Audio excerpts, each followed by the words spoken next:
Alright everyone, this was a great chapter. It's interesting that this chapter played out pretty much exactly how you might have expected. You know, we see Brook and Candle bond, we see Brook and Shuri bond, then the world government comes and does some evil stuff, and it ends with Dami reversing Shuri killing King Leuven. This is all stuff that we probably expected to happen this chapter, but the way Oda went about writing it all was very compelling. So one of the common Oda specials when it comes to flashbacks is the montage. Anytime Oda needs to show characters bonding with as minimal page count as possible, he gives us a quick montage of the two characters getting along together in lots of different scenarios, often with little gags or cute scenes. If you just go back through most of One Piece's most prominent flashbacks, you can see that the sort of mid-flashback montage is an Oda staple, starting from the Chopper Hero Look flashback in Drum Kingdom. And interestingly, in this chapter, Oda has to use that montage technique twice, first to show Brook and Candle's developing bond, and then to show Brook and Shuri's developing bond. So yes, it's true that Oda kinda needs to, check off that box for the reader of showing hey, Brook and Candle got very close, and hey, Brook and Shuri got very close. And he does kind of speed run it by giving montages to both, but I think they're both very effective montages because number one, the comedic interactions in both montages I thought were very funny. There's lots of good little jokes in this chapter, even though it turns out to be a very dark chapter by the end. I genuinely laughed when Brook thought that Candle was talking about him when she was referring to a man who she's always around but can't express her love to. And second, what made in particular the Brook and Shuri flashback really strong to me was the use of music. And I think Oda uses music phenomenally throughout this chapter, which is of course very fitting considering it's Brook's backstory. But I think it's really cool how Oda first introduces this song during Brook and Shuri's backstory in a sort of sweet, fun, innocent sort of way to sort of teach her how to handle the world. And then, when the world comes crashing down on them, you've got the same song playing again, but now it's so much more ominous, suspenseful, and kind of building towards this sort of dark finale. Have you ever wanted a deck of One Piece playing cards? That's right, you can get an entire 52 card deck with all of One Piece's most iconic characters represented by different cards, from the King of Spades all the way to the Two of Diamonds. We've even got the Jokers. Find out which card your favorite character is, and the best part is, if you buy 2 character posters from our Legends collection, you can get another 2 posters plus the deck of cards free. This deal goes away at the end of the month, so make sure you get your deal on playing cards by hitting the link in the description below. In general, I absolutely loved the ending world government sequence. It really felt like this beautiful kingdom is just being crushed and stomped out like an ant by this unfathomably great power. The flames imagery with the island burning also makes me wonder if that's possibly what we're headed towards in Elbaf. I've talked about for a little bit now how the Atom Tree may burn by the end of this arc, so I wonder if that might be a little bit foreshadowing here. And on top of that, over the course of them announcing that they're going to war with the world government, to the actual world government assault, where the island is basically being annihilated by overwhelming force,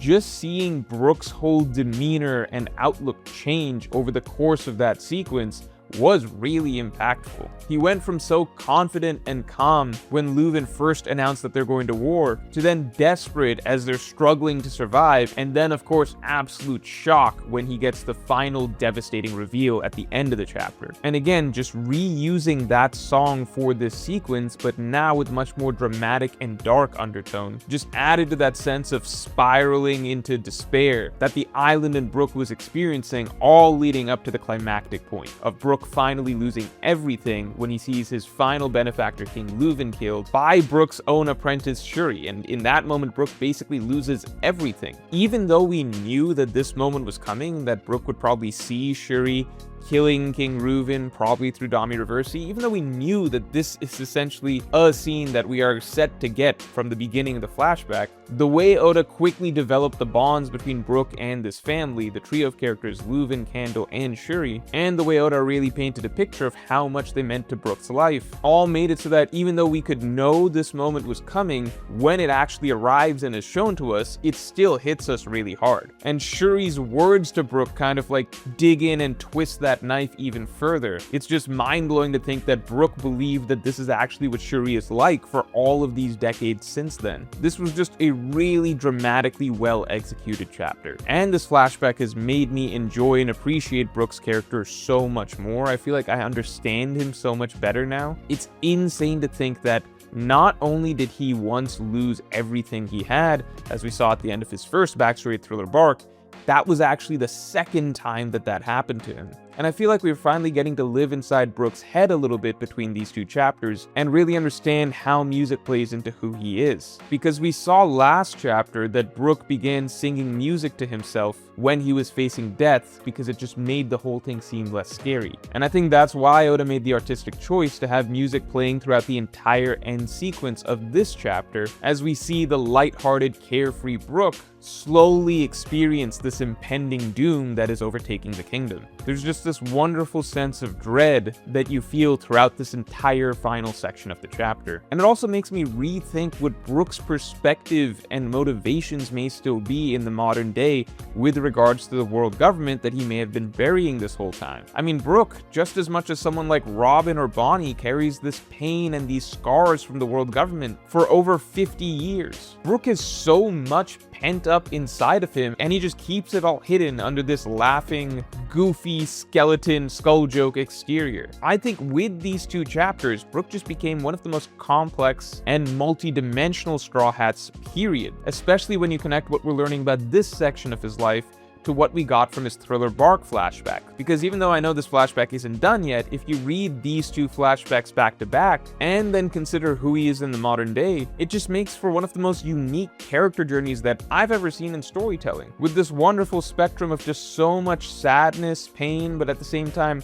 bright spots and happy memories through it all. I'm very excited to do a Brook character analysis video by the time this flashback is done, but we'll let it play out first before we get into that. And I think it makes the context of Brook and Shuri's reunion in Elbaf, again, here there's something beautiful and tragic to the two of them meeting again like this. Everything was so light and bright during the time that they actually knew one another, and then after separating, they both experienced great suffering for the next 50 years. And then after both of them individually experiencing 50, 60 years of suffering, they're now both finally meeting again as immortal, but essentially hollowed out versions of who they used to be. This is just great stuff. I'm enjoying this backstory a lot now, not even just because of the events of this backstory itself, but because of how it sort of connects to the other parts of Brook's life that we know. It's the layers that are coming together here to create a really one-of-a-kind character portrait that I think I'm really appreciating right now. Now, all that being said, we have a few observations and questions coming out of this chapter. First of all, it's clear that Shuri was a very talented fighter from a young age, since it seems like, I do need to check the Viz translation after this, but it does seem like Shuri had signs of future sight when she was only around 15 years old. We have the new mystery, I imagine it's going to be addressed, of what really happened with Candle falling sick for so long. And finally, who's that Holy Knight? Assuming it is a Holy Knight, what if that is the man marked by flames? We know that some of the Holy Knights, such as,